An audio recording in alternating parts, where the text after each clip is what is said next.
Hey guys, it's Andrew from Trading Mastery.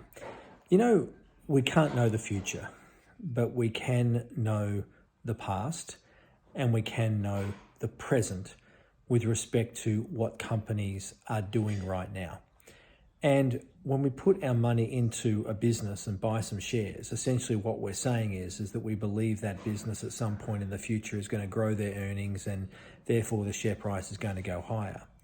And we all will make better decisions as investors if we simply use the simple rule of thumb is to every investment we make, we're going to make sure that we understand what that business has done in the past and what it is doing in the present. And that doesn't mean that we need to do huge hours and hours of research, but it does mean that you need to do some basic understanding of, has that business got runs on the board?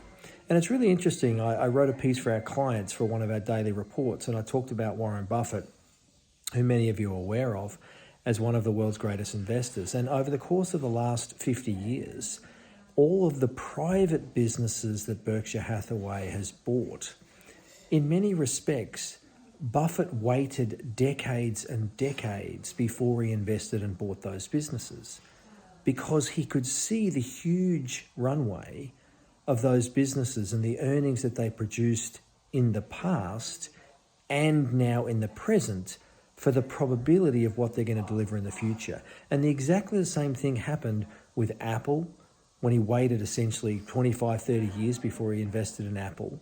When he bought Coca-Cola, was around for 100 years before he invested in Coca-Cola. American Express, Bank of America, Kraft Heinz, all of the big purchases that Buffett has made is because he could see the past and the present to determine what is the likelihood in the future. Now, if you have a business in your portfolio or a company you're considering and you don't understand what that business has done in the past, what it's doing in the present, because if a business is performing in the past and the present, then that means that that business has probably got a team of great management. They've got a great moat around the business that's probably going to be thriving into the future. So it's critically important that whilst we don't know what the future is going to bring specifically, the probability is if we actually look at the past and the present of companies and know how to do that due diligence, we're going to make really wise investment decisions.